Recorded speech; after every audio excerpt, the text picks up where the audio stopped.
guys, welcome to another Finding Avalon tantalizing tidbit.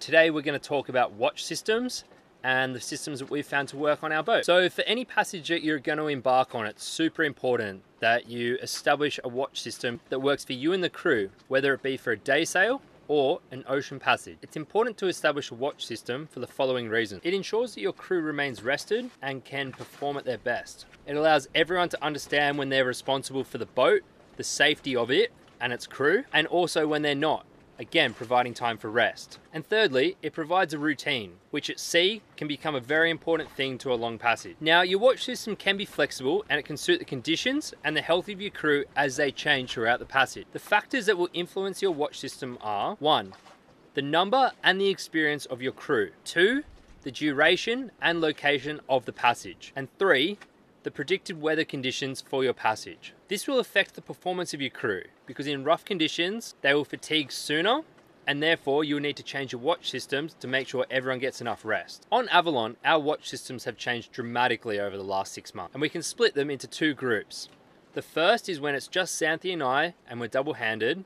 The second is when we have crew on board who are able to help out with the watches. When we first started this adventure, I accompanied Xanthi on all her watches as she was learning to sail and had a lot of questions. We also didn't do any night passages for the first 2 months and simply stuck to day sails, which meant we could be really flexible with our watch system. For our first multi-day crossing from Montenegro to Greece, we used a 2-hour on, 2-hour off system between 7 PM and 7 AM. During the day, we didn't actually have a formal schedule, and we went with the flow a little more, which you can do when it's only 2 of you. We stuck to this system for the first few months of our trip, and I can't say it was great. The first problem is, at night, you don't really get the opportunity to get that much sleep. There's at least 15 minutes either side of you finishing your watch and getting ready for the next watch, which will eat into your 2 hours. Therefore, if you're lucky, you might get an hour and a half at most. Then during the day, you're playing catch up on sleep. Given that we had a flexible system, one of us could be at the helm for over 3 hours or 4 hours while the other one caught up on sleep, and that gets tiring. We also learned the lesson of being flexible with our watch system. The first night, we were stuck in between 2 electrical storms, which made for tough sailing until around 2 AM in the morning. We needed both of us on deck until 2 AM, and therefore we didn't start our watch system and start sleeping until 2 AM. Then, as you may remember, on the second day, we had to divert to a bay in Albania simply because the weather was too strong and we had to wait out a storm.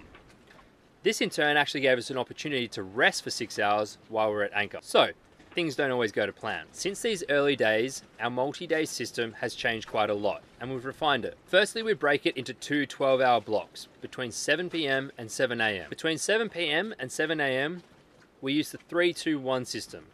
That means 3 hours on, 3 hours off, 2 hours on, 2 hours off, 1 hour on, 1 hour off. And during the day, we simply do a 3 on, 3 off system. The major benefit to this system is that you get a big chunk of sleep at the front of your watch during the night. Then as the night goes on and you get more tired, your watches become shorter. Then during the day, you get 2 3-hour chunks of time to catch up on your sleep. But more importantly, it also ensures that someone is always on watch, that they're generally better rested, and that 3 hours is about the amount of time that one can concentrate for. So if you're double-handed sailing, we can really recommend this system.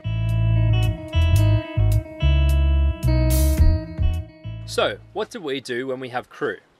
Well, the first question you have to ask is, how many crew do you have and how experienced are they? We were fortunate that on our first crewed overnight passage, both our crew, Luke and Ben, had good experience and therefore could do their own watches. We simply used a 3-hour on, 9-hour off system, which gave the crew 1 night watch and 1 day watch in each 24-hour period. It provided good opportunity for rest, and the 3 hours was just enough for us to concentrate and make sure we performed at our best. For the Atlantic crossing, however, we had to change this system up. Because Neil had little experience, he and I teamed up for the first 5 days, and we were 1 crew member, until he gained his confidence and ability to take on a solo watch by himself. We used a 3-hour on, 6-hour off system for the first 5 days. The major problem with this system was we didn't have a consistent routine, and therefore you weren't doing the same watches each day and night. This very quickly wore everyone down and we were very tired after 5 days. So after 5 days, Neil was ready to complete his own solo watch, and therefore we changed the system.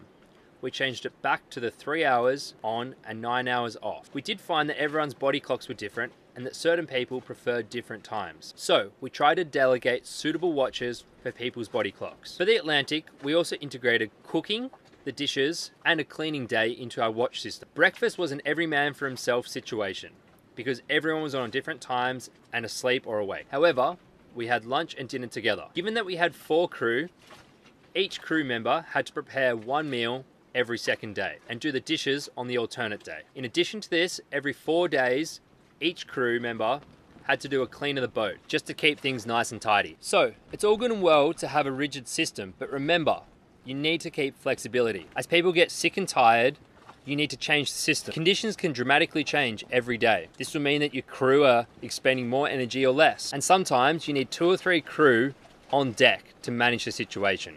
And that could be for hours on end. Also, sometimes your lesser experienced crew are not up to the conditions at hand, but they can contribute in other ways. Maybe they do more cooking and cleaning to take the stress off the sailing crew. So in conclusion, your watch systems are a major part of passage planning. They need to suit your crew, their abilities, and the conditions at hand. Think about how you can get a routine happening, make sure there is someone always at hand, always on watch, and ensuring the safety of you and your boat. Guys, I hope you enjoyed this tantalizing tidbit from the Finding Avalon crew. Please make sure you give us a big thumbs up, subscribe to the channel.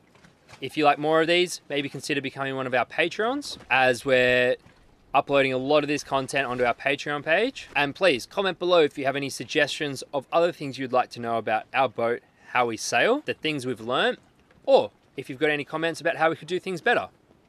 Thanks, guys.